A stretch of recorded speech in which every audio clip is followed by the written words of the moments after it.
Get better. There isn't any of us that can't get better. So turn on this whole idea of personal development and personal growth. That was what my teacher shared with me that changed my life. Starting a few steps from here at that convention. I'm telling you, for things to get better, you got to get better.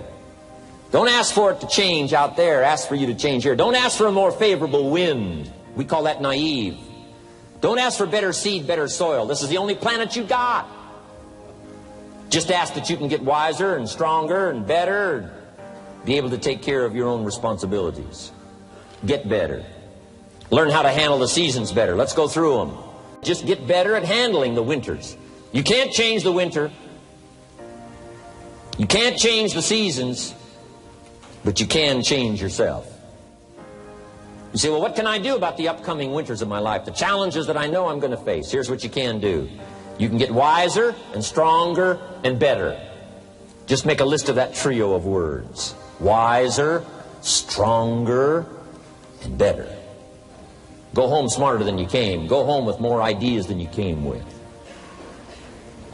Next, get stronger. You can develop the muscle. You can develop the courage muscle.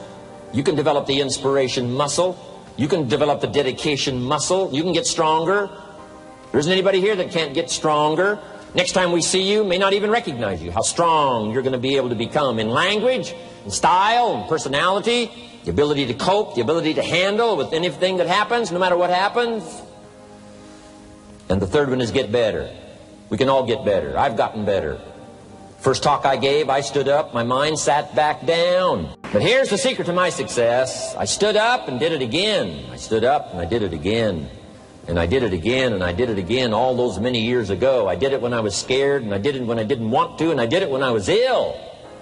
And I did it when it didn't work well, and I did it when they didn't appreciate it, and I didn't a lot of times when I didn't know much what I was doing. I just did it anyway.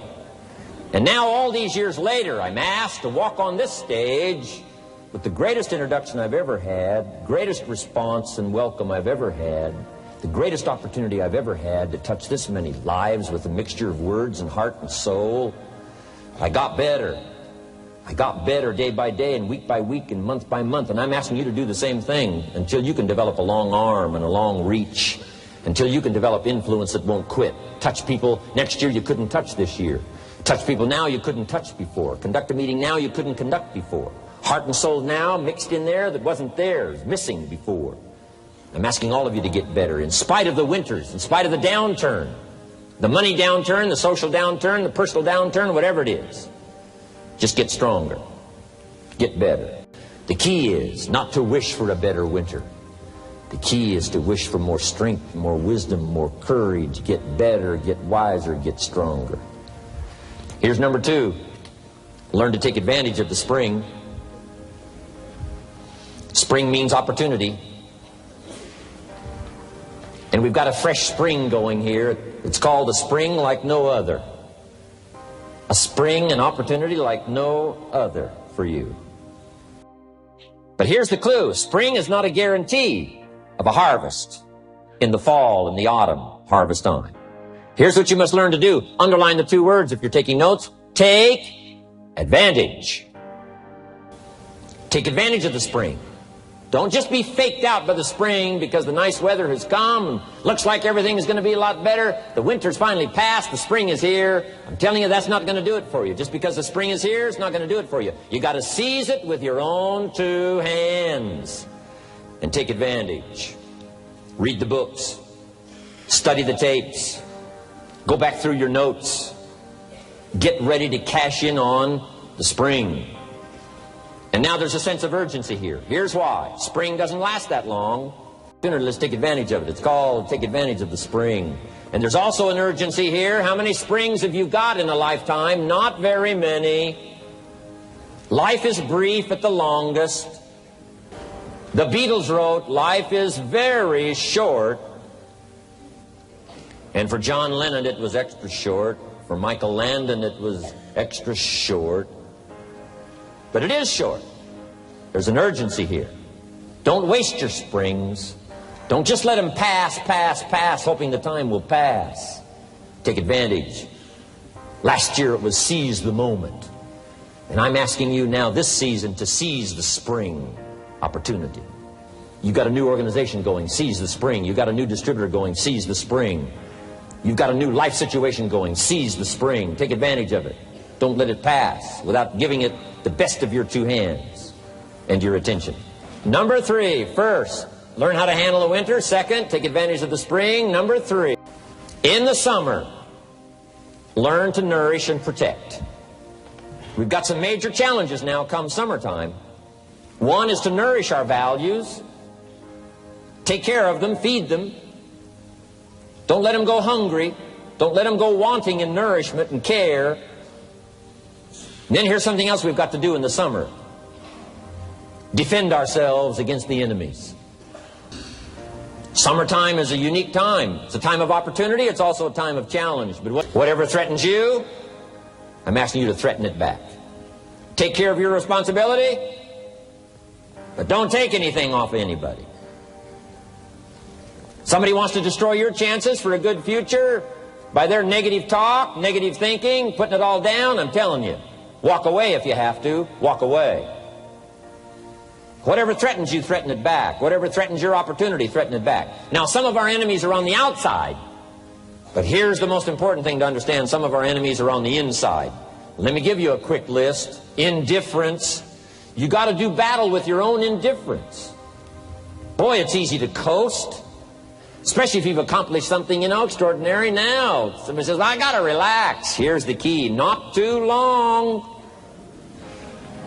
The weeds will take all you plant if you rest too long. Don't rest too long. Indecision. You got to make those decisions.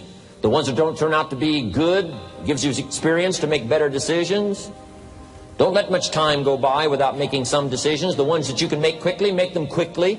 The ones that take time, take your time. But get those decisions made. Don't let indecision be an enemy, rob you of the future, empty your bank account, leave you with zero in the purse. Don't let that happen. The next one is doubt. Sure, there's doubts on the outside. People doubt that America's going to make it. People doubt that Europe's going to make it. People doubt that Russia's going to make it, that Poland's going to make it, that Czechoslovakia's going to make it. They doubt the whole world is going to make it. But I'm asking you not to pick up all those doubts. I'm asking you to have some faith, have some courage, believe, drive your doubts into a small corner. Don't let them loose like a mad dog, drive you into a small corner. Don't doubt the future. Don't doubt the possibilities. Don't doubt the extraordinary gifts that your distributors bring to your organization. Don't doubt that. And here's the most important one of all. Don't doubt yourself. If I've got miracle working power to change my life, so do you. If I've got the ability to change, so do you. If I've got the ability to read, so do you. If I can discover, so can you. If I can grow, you can grow. If I can develop, you can develop. If I can get an invitation like I got 6 years ago, help take something around the world, so can you. If I can stand on this platform, Idaho farm boy raised in obscurity, so can you. If the millionaire team can do it, president's team can do it, walk off with the diamonds, the trophies, so can you. I'm asking you, don't sell yourself short. We haven't sold you short. That's why Mark, Larry, and Dr. Katzler and I have decided to invest a big share of our life these 4 days in being with all of you. If we didn't think you were worth it, we wouldn't have showed up. We don't need to conduct another meeting. We don't need to walk on another stage. We don't need to get up early like we get up. Don't need it. Except for the challenge and the opportunity to invest in this many people's lives who wouldn't get up early. To have a chance to work miracles and invest in this many people's lives and help turn the world upside down for better nutrition called Herbal Life.